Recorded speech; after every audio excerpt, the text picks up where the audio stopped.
I'm Al McFarlane. Welcome to the conversation with Al McFarlane. Today is Thanksgiving Day, November 24th, 2022. I'm glad to be here and glad to have you along. You know, it's a good day to reflect, to assess, to think about where we've been, where we're going, and what we're grateful for. I think that's what the meaning of it is. I had a great show yesterday talking with a sister who is Indigenous, who talked about culture, education, and language, but figuring out how to be authentic, true to the culture, and how to move away from the oppression of the colonizer experience. All these things are important to talk about. Everybody's approach to it is different. But, you know, I'm interested in your point of view. So if you're listening and want to join this conversation today, talking about whatever is on your mind, I'm willing to talk with you. We'll put in the chat how you can connect, and if we can get you on board this conversation, we'd be glad to do that. Typically on Thursdays, we do what we call the companions, friends of mine that go back a long ways, get on and talk about what's on their mind. Well, this is kind of in the same vein. A friend of mine, I say friend because she was a student when I met her. I was teaching a course called the Urban Journalism Workshop at the University of Minnesota, and she was a high school student. Well, now she's an author. I've seen her over her career develop into an executive, to a person of consequence in the community. And I'm pleased to have her on the program today to talk about her life, her story, and her book. So please welcome Connie Senden. Connie, my friend, how you doing? Okay, unmute. Happy Thanksgiving, Al. Thank you. Happy Thanksgiving to you as well. Hold up your book, first of all, and let's focus on the book. The name of the book is? Blend In or Fade Out. Blend In or Fade Out. I read the book. It's a nice book. It's powerful because it's local. And I read it remembering and thinking about all the places you named that I knew, you know, blocks, neighborhoods, events, and sometimes people that I had familiarity with. So it's like a personal narrative. Tell me what you had in mind in putting this book together. Well, my primary focus when I wrote the book was that I wanted to share my own story of adoption and searching for my roots and my identity. And then my underlying themes were colorism in the Black community, which I experienced, which my father experienced, which everyone experiences to some level. And then an unintended consequence once I published the book and have read it. I mean, I had to read it multiple times, getting it ready for publication. And I noticed that there was also a theme of young girls being trafficked. And so that was an unintentional, that just happened to be part of the story, but that was one of the themes that arose in the course of writing it. So the book kind of talked to you as it was being developed, right? Yes. Yeah, talk about that process. That's interesting. When you sat down, you kind of had one idea in mind. How did it unfold from your mind to your hand to the page? What were the steps? Well, honestly, it's okay. So beginning with when I was in the Urban Journalism Workshop with you, which was my first formal class in journalism at that time, but I still have the publication we produced that summer, What It Is, and I published some poetry. There was a portion of the publication for creative writing. And so all through my life, I've always written. So some of the pieces that are in the book that I recently published are from way back then. I have poetry in the book that are original poems that I wrote when I was a teenager. And so I've been writing it all along, but it wasn't until probably the last several years that I got serious, like I really want to get this published. And so I went to a number of workshops and writing classes, trying to learn how to structure my story. Because all along, my dad used to always say to me, Collins, you need to write a book. And he was remarking then on a lot of the experiences I had had. Mhm. And I remember telling him, Dad, I just don't know what my story is. You know, it took me a while to figure out what story am I really trying to tell, Mhm. and how do I structure what I've already written in order to tell that story. So in the process of editing, a lot of chapters that I wrote along the way that I thought would be part of the book were removed, and so that the story arc would be more clear Mhm. about my journey in Mhm. trying to find my family, and also trying to create family along the way. And so that was my process, and it took a lot of years. So therefore, when people read my book in 1 day or 2 days, and there have been those like, oh, I sat down and I couldn't put it down until I finished. I did. And then they're like, what's next? And I'm like, this book has taken me like the better part of my life to write.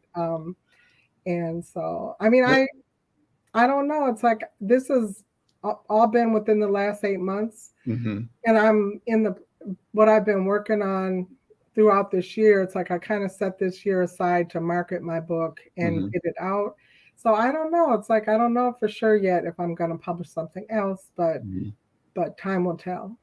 Let's tell the story. Describe. Let me. You can bring the book in where you want to, but Okay. let Al and Coney's talk about Coney's growing up.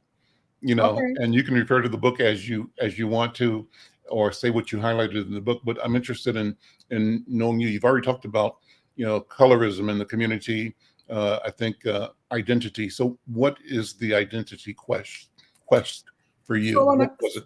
yeah, so for me, when I was 3 years old, my mom sat my brother and I down and wrote a story to us called The Adopted Story, The Adopted Family, I think it was called. And she explained to us that we were adopted.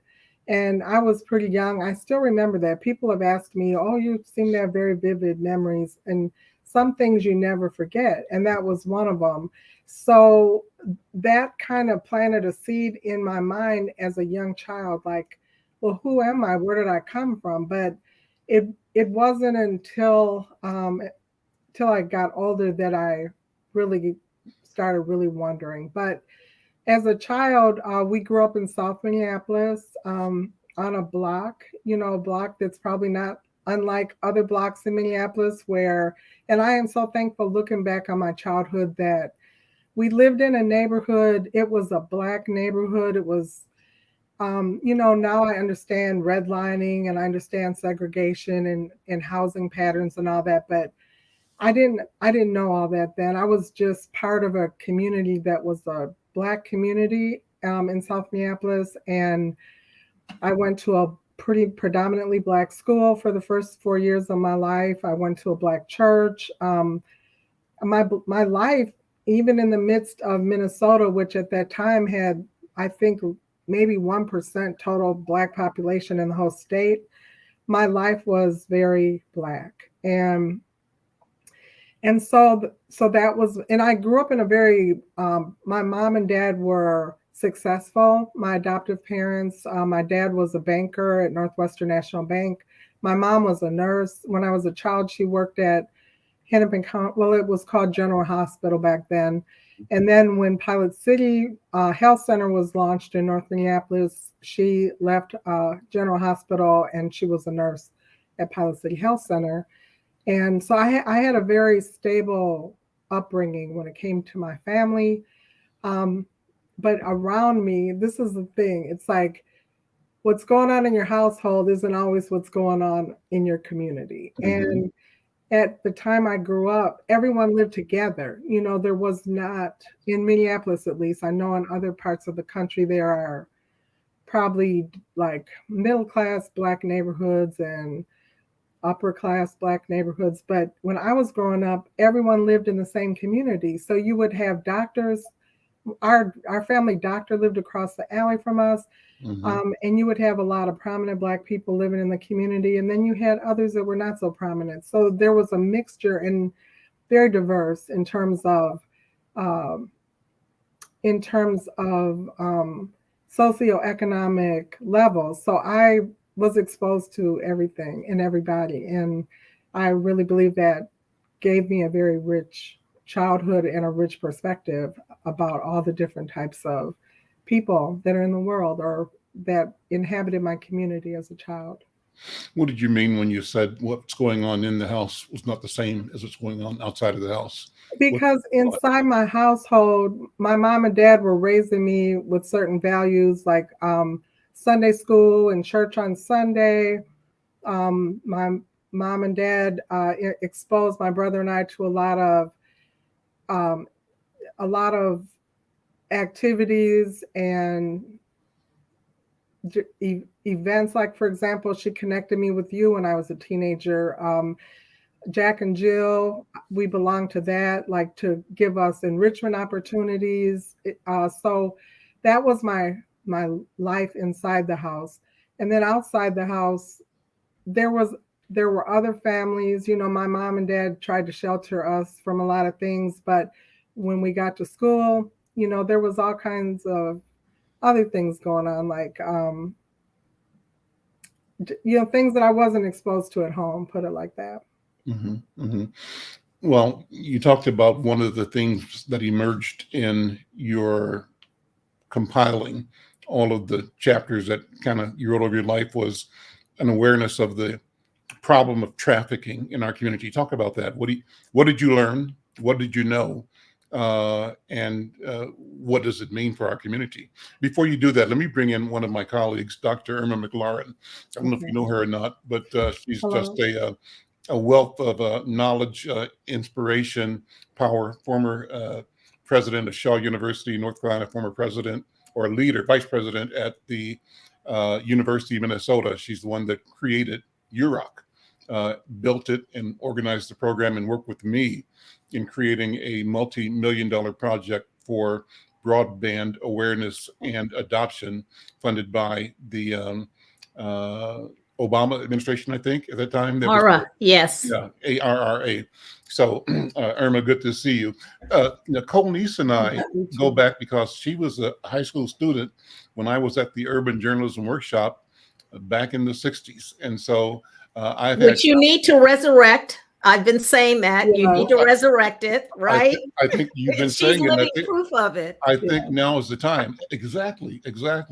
And so she's written a book that's powerful, it's wonderful and exciting because it's personal about places that I go, streets I walk on, names I know. And so I loved reading it and invited her to come and talk about it and just to reconnect, you know. So join me in this exploration of her identity search, her presentation in her book, and we can go from there. I want to just pick up on something, Sister Colnice, that you said, which is about what we're shown in our homes, which may be filled with certain kinds of values and love, and is not necessarily what we encounter outside of that space. And that brings me to a piece that I sent to Al that popped up on LinkedIn about a young Black girl who had learned in school that fireflies were devastating trees. And so she found on TikTok, some kind of solution that if you spray them, it will kill the fireflies, right? And a white neighbor who has known the family for 8 years calls the police on her and says that a small Black woman, not a child, but a woman, is out here doing something and I'm scared. Now, this is an older white man. He identifies her as a woman and not a child. And the police come and take this young girl into custody. Wow. This is the adultification of young Black and brown children, where white adults see them as a threat. It doesn't matter what they look like. They're just seen as a threat, no matter what their stature is. And so what this young girl learned in her home was that you take action, you educate yourself, and she was doing that. And then she goes outside and the world sort of attacks her. Right. You know, I'm just horrified. And yet this person is saying, well, had I known it was your child, well, how could he not know the child who he's lived next to for 8 years?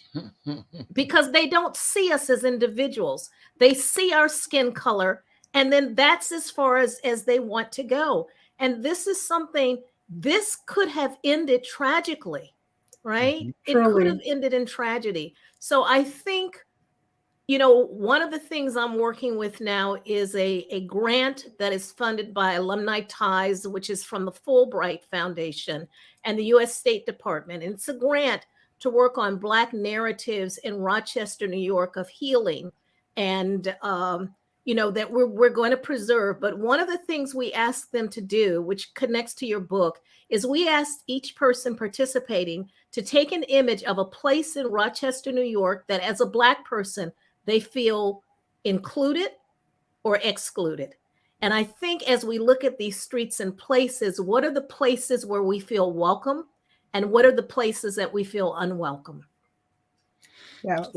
Coney, so go back to, you know, the story, because one of the things you mentioned at the very beginning was discovering the colorism and the racism that you were insulated from at first, but at some point in time through your development, you became aware, like we always do. Talk about that. So my family was of many different hues. My mother was from Ohio, and she was light complected. My dad grew up in Chicago. He was very dark skinned. And I grew up in a family where we had people of all colors. And I'm thankful that I didn't grow up in a color struck household. So our skin tone was not mentioned positively or negatively. Mm-hmm. So when I got to school, I remember in first grade, and this is in the book, one of my close friends in first grade, we sat next to each other. She got mad because I didn't want to share my crayons with her, because on a couple occasions she had given me back a crayon or two that was broken. And so I told her I didn't want to share that day. And she got mad and she said, "I don't want to be your friend anyway with your old Black dad." And the way she said it, I knew she meant it as an insult. And so that was my first. A Black child? A Black child. Yeah, I went to a predominantly Black school. Mm-hmm, mm-hmm. And she was a Black child as mm-hmm. well as I was. Mm-hmm. And she made that negative comment about my dad. Mm-hmm. And that was the first time I remember knowing or realizing that skin tone was, you know, could be used as some way to attack another person. And then also on the schoolyard, the games that we played, the hand games and the jump rope, there were also rhymes that we said on the playground that was negative about skin tone. Yes, it was. I remember those. Yes. Yes. And one that comes to mind, there were a lot that come to mind, but the ones that were in my book, I remember one was, "Went downtown to see Miss Hootie, gave her 2 cents to see her booty. Her booty was so black that you couldn't see the cracks, so I asked Miss Hootie for my 2 cents back." And there were a number of rhymes like that mm-hmm. That were about color. And mm-hmm. so moving on to an earlier question that you asked about sex trafficking. Mm-hmm. This is a sad thing about editing, you know, for publication, because some things come out that thinking back, I wish I had left in. On the playground, everything happened on the playground. You know, it's like when the classroom, we were there for learning, but when we went outside to play, that's where it all went down. And the boys in my school, I remember even as young as, you know, well, I was only at Warrington from kindergarten through third grade. So all of this happened before I turned 8 years old. And the little boys would pimp walk, you know, and that was where you would walk and then drag your leg. And pimp, even as a child, I remember pimps were glorified in the Black community, or at least in the Black community where I grew up. Mm-hmm. And so as I got older and got closer to teenage life, that's when the Blaxploitation films came out in the early 70s. The Mac, Superfly, and there were a lot more. Those are the two that rise in my memory more than others, because and this was in 73. I remember 73 and 74, I believe, is around the time when these particular movies came out. And it seems like overnight, the boys, the teenage boys and the young adults, you know, the young late teens, early 20s, they all wanted to be pimps. You know, they bought Cadillacs and they drove around leaning, doing their gangster The lean. big hats. Yes, absolutely. And that was around the time that I fell in love with my first boyfriend, and that was the lifestyle he wanted to live as well, you know. So it was introduced to me as a teenager. So and thankfully like I had mentioned earlier, I had a very strong family background. So I had something to fight with, meaning I was in that mix, meaning a lot of my friends, girls and boys, were living that life, you know. So it was around me. I saw it, and I was going out to nightclubs at the time, and so I was around it. I understood it. I saw it. But what kept me from going all the way and stepping into that life was I knew it would devastate my mom and dad. And I also was rebellious, as I still am. I have a very rebellious personality, very stubborn-minded. And when my boyfriend introduced this lifestyle, you know, we had already started our relationship on a whole nother level, you know, puppy love, you know, typical teenage life, you know. But when he switched gears and decided, no, this is what I'm about, you know, and either you get with the program or not, I couldn't do it. I mean, I wanted to do it, you know, but there were just a lot of contradictions in my mind about that life. And so now that I'm older and now I have adult daughter and teenage granddaughters, you know, I know it's still going on. It's different now than when I was coming up. When I was coming up, it was all on the street corner. You saw people walking the stroll. You know, the pimps were riding up and down the street collecting their dividends.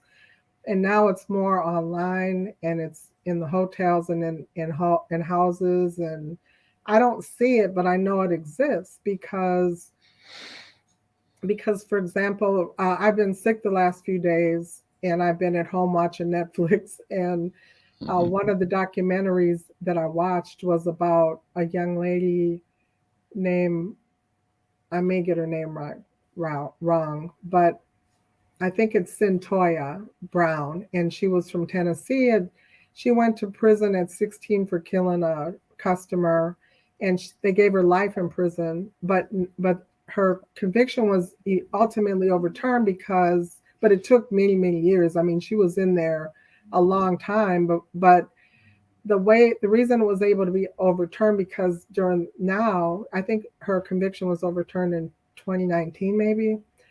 The late teens. Now they recognize teenagers as victims of sex trafficking. And so, except when it comes to Black women, you know, and this is the adultification. And this is data, because I've been doing research on gender violence for a long time. I serve as an expert witness. I've done it for almost 2 decades for women seeking immigration asylum on the basis of gender violence. And now it's spread to LGBTQ. And I've been writing expert testimonies. I've been, you know, my book on women of Belize was used as documentation for the country of Belize to certify its progress to CEDAW, the Convention to Eliminate All Forms of Discrimination Against Women. And I also wrote the first national plan on family violence for the country of Belize back in 2000, right? The irony is that the United States has such a strong stance externally about what is happening in other countries around trafficking, but it does not take the same strong stance when it happens domestically, and particularly when it relates to Native American women who have been trafficked and disappeared and killed in a disproportionate number, Black women who are seen as somehow not vulnerable enough to be considered victims, you know, and brown women. And again, skin color matters in all of these, right? As well as ancestry. So there's a real contradiction of how we see these things. And a lot of Black women have been incarcerated because they were seduced or enticed at a very young age into certain kinds of behavior and work and professions. And so if they live outside the country, we have compassion and empathy, but inside the country, we treat them as criminals. And in particular, Black women are incarcerated at a much higher rate than anyone else. And so I think this is, we've got some serious contradictions on this, that as we talk about trafficking, we're often talking about international women, and we're not talking about what happens to domestic Brown and Black and Native American women.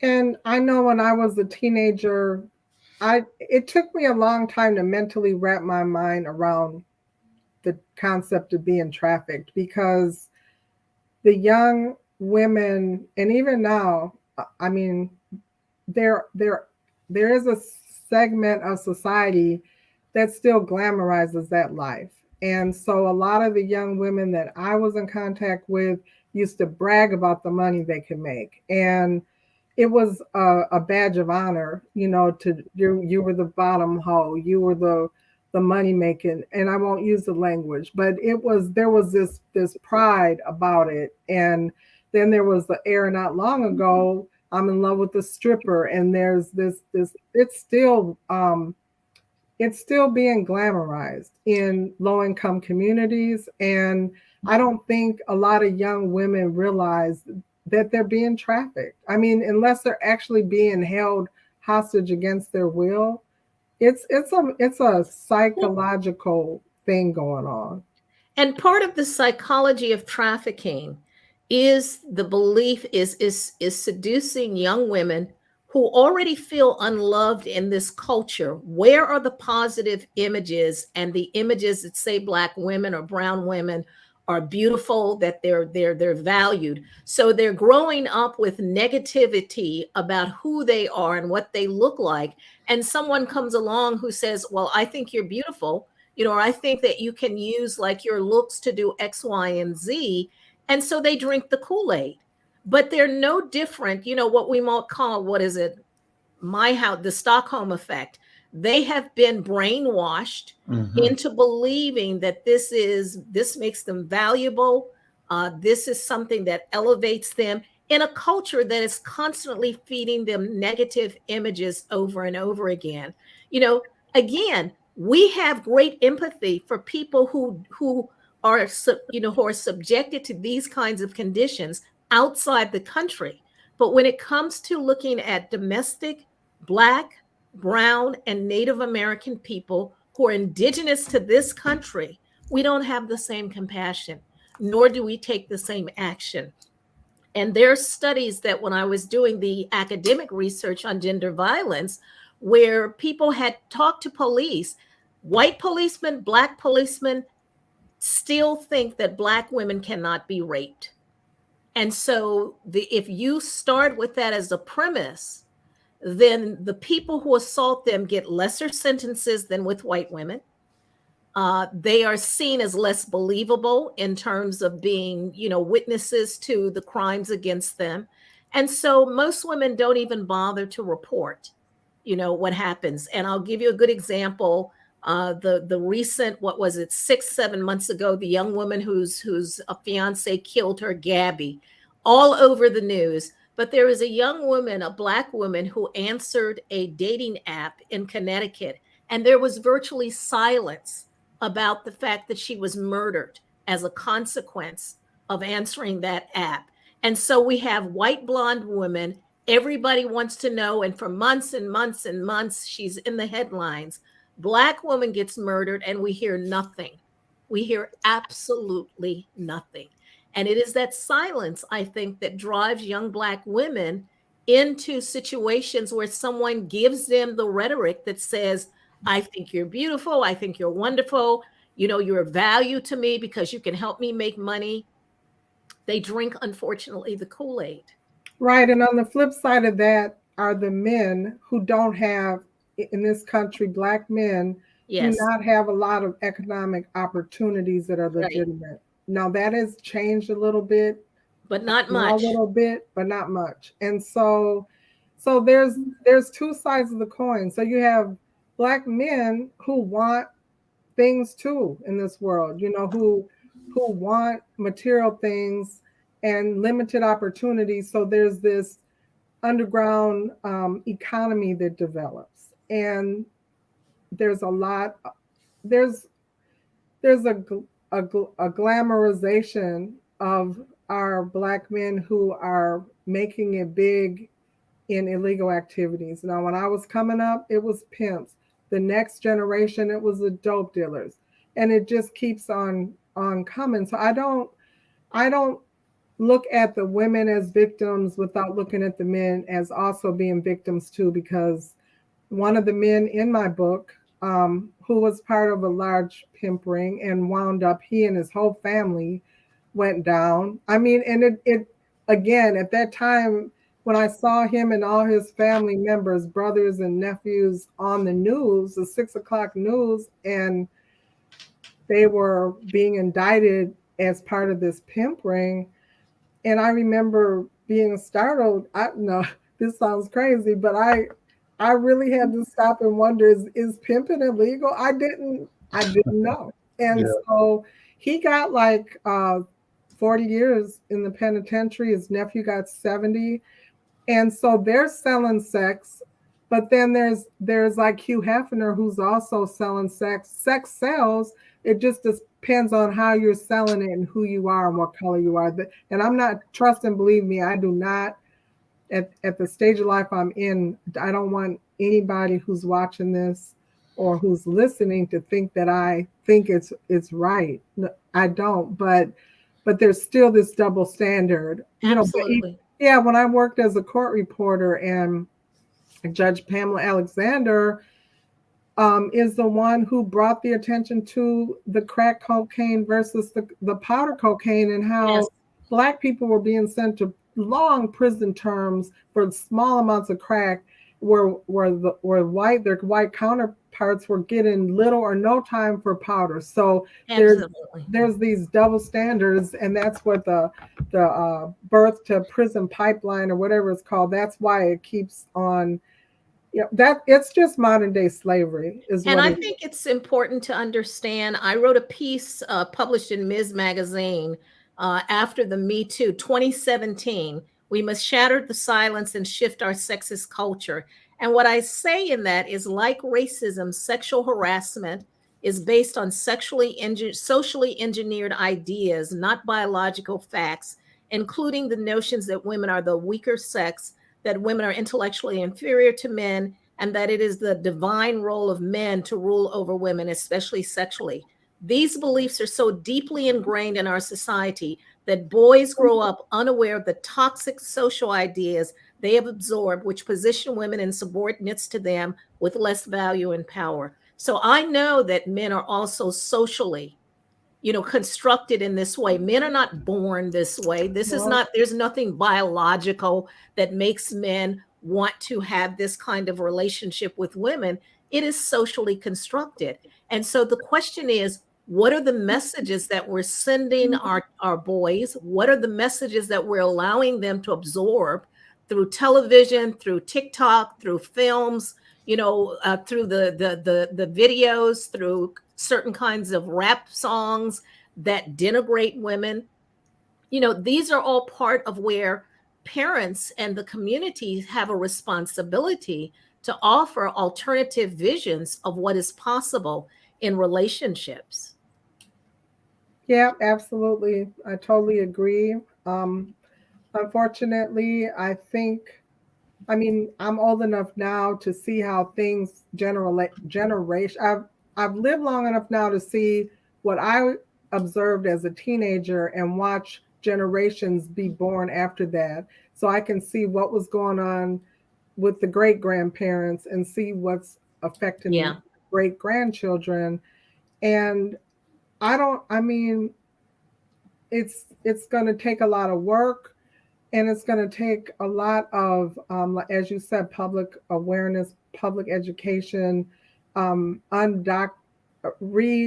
indoctrinating our young people, male and female, about what's right and what's wrong in terms of sexual relationships and just relationships, period, because there's a lot of negative influences that these kids they've absorbed before they're even old enough to realize it. And I don't know the answer. I'm not going to sit here and pretend like I do, but I think what you said makes a lot of sense. Well, I think the conversation is the answer, that we begin to talk about it, to look at it, to think about it. So one thing that I want to bring to this for you all, for the two of you to weigh in on, if you will, is the question of the roles of men and women. And I've been reading, you've heard me make reference to Dr. Irma, the work of Irma, the Ghanaian writer. Books that I've read include the Eloquence of the Scribes. There are several. I've been fascinated by what he's writing. And one of the themes that comes up is a theme that asks us to look at antiquity. And the stories are allegorical. They go back into an Africana arena, the story of creation and of civilization, out of which Egyptian civilization rose, and the myth story, the collection of stories embodied in the notion of Ma'at, the Ma'at sisters. You may know the stories, Irma, who were fastidious in creating and sharing knowledge and doing things and documenting all they did. And a brother of theirs who took what they so brilliantly created and brought it to other communities around the world. But another person in that pantheon that said, this is a lot of work, and I don't want to do all the slow work of learning and sharing and learning, and the balance that requires. I can do a shortcut, and the shortcut is violence. And this person decided that his approach to acquisition and positioning himself was through violence. And so the story kind of is a story about the emergence of violence as a solution associated with this one male character. And out of that story comes this notion of the role of the patriarchy. That's where I'm going with this conversation. So I want to throw that out, Dr. Irma and Co-Niece.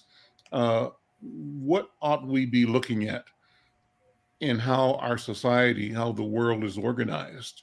Does this discussion call for us to look deeply, broadly into what balance is, what balance means, what the possibilities can and should be for creating societies and communities that truly value every human being, and not at the expense of other human beings, and not at the shorthand expense of lopping off half of human beings and placing them in a position of inferiority and using power, force, violence to maintain that, and using that same power, violence, and force to subdue and subject many people across the planet.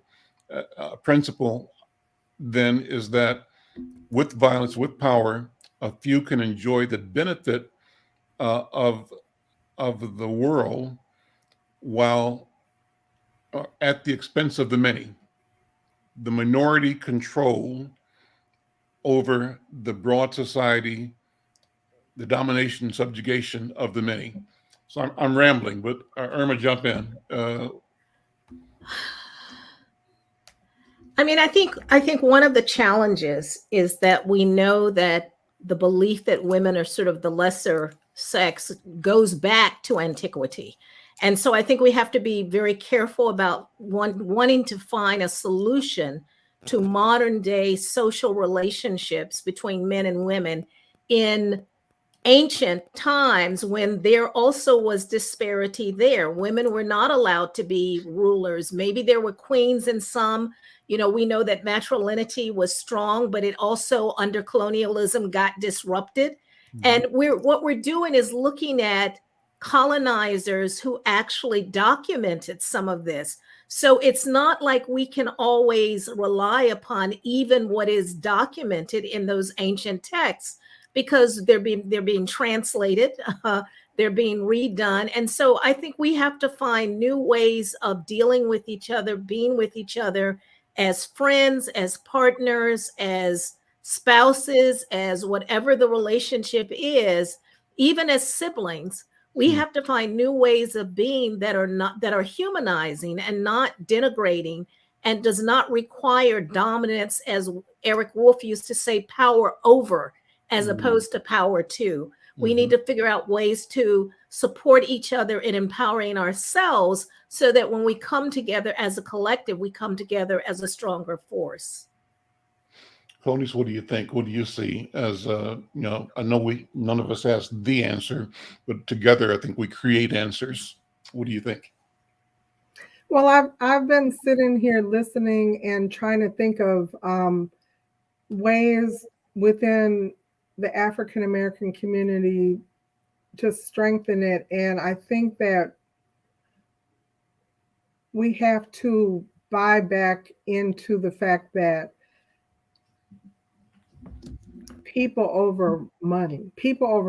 And so what I've seen happen in the Black community is, Black people after slavery, were freed, but the economic opportunities were not there, and everything was going against African American success. And I don't know these dates exactly, but I'm just going to make up a date. Let's say in 1940, the government decided, okay, we're going to start supporting Black families as long as the man is not there. We're going to give economic assistance to the mothers as long as they remain unmarried, as long as they can prove there's no man in the home. And so in order for Black families to survive, and I don't think I'm answering your question, but this is what has trickled into my mind. In order for Black families to survive, the Black man could not be part of the household. He was on the periphery, and the Black woman became the matriarch rather than the way God ordained it for the man to be the head of the household. And that has destroyed our families, and it's destroyed the fabric of our communities. And so I believe, like, it's harder for low-income people to have a successful marriage when the man cannot find gainful employment. And so even when you have marriage in a lower socioeconomic level, if the woman is and this is facts, this is documented that it's easier for Black women sometimes to succeed in finding a job and maintaining a job. It's harder for Black men. So you have, even in a family where you have a married couple, if the woman is earning more or is able to hold a job more, but the value system is on, the man has to be the breadwinner, it creates tension between the man and the woman. And so what I believe is that, and so I work for a Somali woman-led organization. And so their culture is experiencing some of the same things since they've come to America. It's like in their home country of Africa, it was one way, and then they come here and it's another way. And so what our mission statement initially was to serve Somali women and girls. Our executive director is rethinking that, and now it's like Somali women and their families, because she said you can't take the man out of the family and expect for the family to be strong. And so I guess what I'm saying, all of that to wrap it up into a nutshell, is that we as Black people, as much as we may be in America and of America, and this is, a capitalistic society. And therefore, yes, we want these things. We want money, we want power, we want wealth, but we have to put people over money, because you know what? A poor man with nothing means something to his children, and he means something to all the lives he touches. I was just at night watching, there's these little videos on YouTube, and I watch them sometime at night, just to help me relax. And there was a young man, and he was seeing his father for the first time in decades, and I don't know what separated them, but when he saw his father, and I'm getting a little emotional when I think about this, when he saw his father getting out of the vehicle, and his father was an old man by this point, and he was getting out slowly, and he had a cane, and the young man was so overcome, he just was shaking. He could not even stand. And when he finally grabbed his father and hugged him, that hug went on, for so long, and he just was just crying, just sobbing, because of what his father meant to him. And I've seen this over and over again. You cannot tell me that Black men are not important to their families. And society has driven the Black man out of the home, either through incarceration, either through social programs, and the Black man has felt like he cannot be there with his family, and it's destroyed the fabric of our Black community. And we have to realize that and rebuild our families. We have to piece them back together, because it's important for our future. And we have to stop emulating the white society or what they think is so important, and get back to what we know is important, which is family. If it wasn't for family, we wouldn't be here. We would not be here. When I look at my life, going back to my book, when I look at my life, if there was not the Black family and the Black community, I would not be sitting here, because my biological mother, who was a young white girl, when I was born in the 50s, there was not supposed to be any racial mixing at all. And in some parts of the country, it was illegal. And so when I think about where I would be without the Black community and the Black family who took me in and raised me and made me one of their own children, and it wasn't just my mom and dad that raised me, it was people all over the community. And that's what's important, is Black people, Black community, Black unity, and Black family. So I don't know if I answered your question, but well, absolutely. I mean, I'm just loving the flow, So have you done genealogy at all, Colnice? Are you interested in that? I have not done genealogy, but on all three sides of my family, my adoptive family, my biological mother's side of the family, and my biological father's side of the family, there's people within each one of those families that have done genealogy. And so I know my genealogy in terms of all sides of my family. And so tell me about it. What do you know? Okay, so in my adoptive family, my dad is the son and grandson of Black Baptist ministers that originated from Texas and then migrated up, I think, through Indiana to Chicago, or from Chicago to Indiana. And at some point were in Ohio and then wound up back in Chicago. And they're descendant from slaves. I had an aunt named Aunt Cora. When I was a little girl, she was 100 years old at that time, and her mother was a slave. And then on my adoptive mother's side of the family, she's from Ohio, and she's a descendant of slave owner, slave, and then Native American, a lot of that mixture that goes on in Ohio and other states as well, I'm sure. And then on my biological mother's side of the family, they immigrated from Norway in 1928. And so I've seen, I've seen like the family tree, the lineage, how it came down from Norway. It was so funny. It cracks me up every time I think about it. So when I met my biological mother, I did not meet any of my biological family on that side until she died.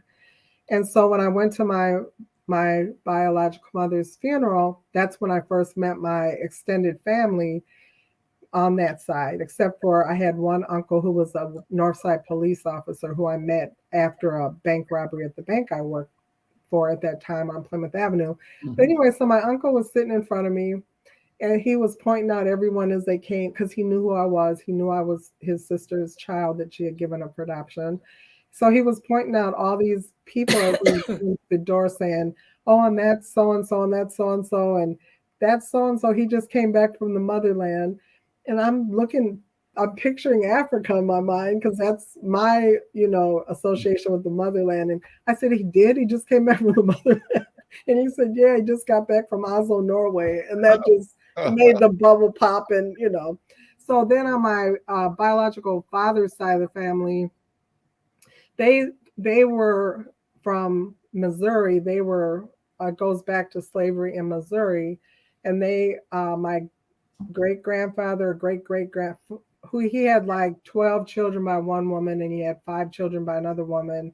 And my aunt traced all of those people and saw how they came up from Missouri through Des Moines, Iowa. So some got sprinkled there. I mean, there's a family group there. Mm-hmm. Then they came up to Minnesota and some went to South Dakota.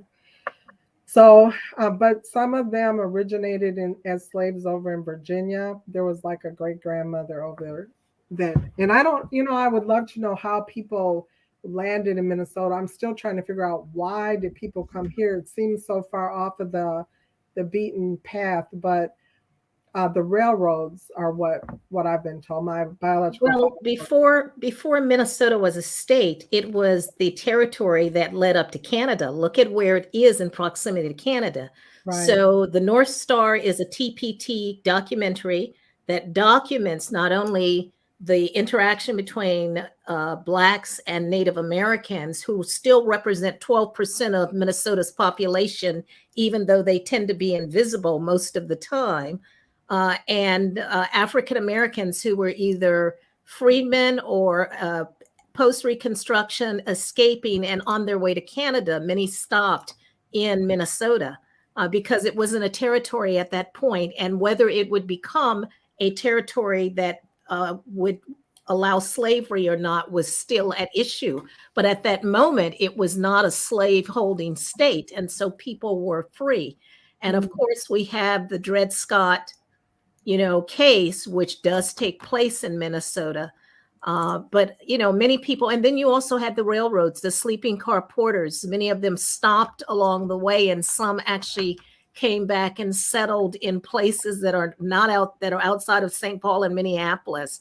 I think some of those people are talked about in that North Star documentary about the Black presence in Minnesota. Right. I was about to say that my biological father was a porter. He worked in the dining car on the railroad that went from here to Seattle, Washington, I believe. And my adoptive dad's best friend was also a porter. And I know St. Paul had a lot of those well-established families over there are descendant from porters, because that's where Black men could get stable jobs. So there were a lot of. But we also have to understand those who were in the South who did not have access to those jobs. And I think, Al, your question about tell me about your genealogy. Imagine the trauma of a Black child who comes from a family where there was not literacy, where they didn't have jobs on the railroad, and they can't trace that. And yet this has now become a big thing. Tell us about your family history. My father had a second grade education, right? We found his birth date in a Bible, fortunately. My mother, most Black people in the South, Alabama, Mississippi, and other places were born in places where they were done by midwives. Their births were not necessarily recorded. I've been able to find some evidence in the census, but some people were off the census track, Okay. So when we ask these questions, we have to understand that not everyone has the privilege of being able to trace, and that even asking that question could be traumatic to some people. And that's not to say that people shouldn't do it, but I think we have to be sensitive. We now sort of make assumptions that everyone has access to this, and they don't necessarily, right? For lots of reasons, depending on what their origins are. And I think we need to be very mindful of that, when we're talking about ancestry and all of those things. Exactly. And that is exactly what prompted me to write my book, because I couldn't even tell you who my mother and my father were until I was 26 years old. And so knowing the what I do know, which many people can trace back to slavery, and that's it.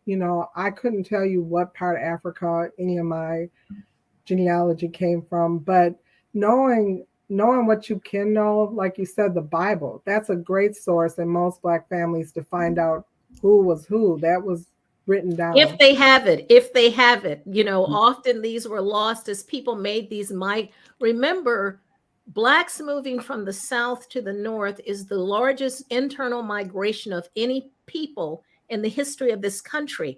And people didn't always leave with their stuff, and if they had low levels of literacy, they may or may not have kept something like a Bible. I mean, my father finding his birth date is an accident.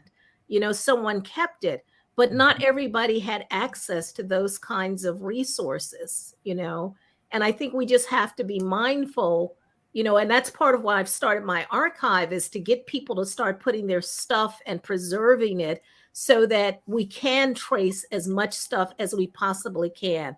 Let's protect what we do know, and for us to become the stewards of our own history in that sense. So I appreciate your book and what you're doing, because I think that kind of documentation, that kind of storytelling, that kind of trying to tell, even if it's a partial narrative, becomes important in terms of us building out a wider and a more fuller picture and representative picture of who and what is Black America, and as you usually have pointed out, it is diverse. DNA may tell us some things, but again, we've got to understand that two things. One, most of the DNA databases are proprietary. So Ancestry, which was originally National Geographic's, is probably the largest and the oldest. They don't share their data with 23andMe. They don't share data. So you're going to get slightly different kinds of things. African Ancestry, they're looking at modern day populations. Africa is a country. It is not a state.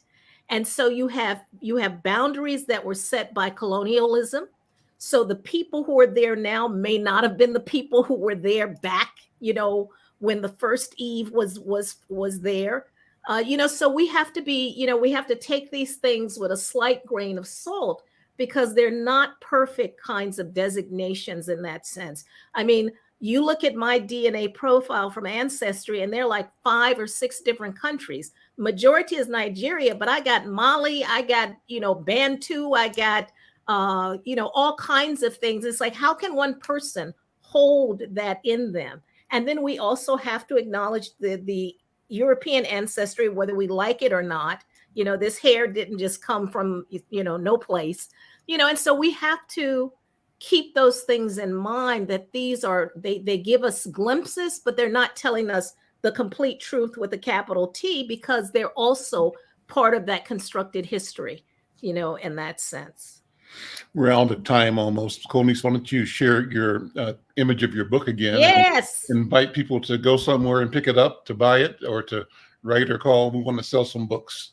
Okay, And so so the what is title the of my title? book, the title of my book is Blend In or Fade Out. It's published by Strive Publishing. You can purchase it through strivepublishing.com. My website is colnicehendon.com. There it is. Available at Strive's bookstore in the IDS building, and anywhere books are sold. You can order it on Amazon. It's anywhere books are sold, you can order it. So please read my book. Thank you so much, Al, for having me today, and good seeing you, Dr. McClaurin. It's been a long time, But it's Yes. great having this conversation with you. Great. And congratulations on the publication. Thank you Great. so much. Appreciate it. Well, what a wonderful show. A good way to spend Thanksgiving, connecting. And thank you, Colnice. Thank you, Dr. Irma. I'm going to give you a call in a minute, Dr. Irma, so we can talk on other projects we're doing, okay? Yeah. All right, great. Take Happy care. Thanksgiving. Bye now. Goodbye. Take care.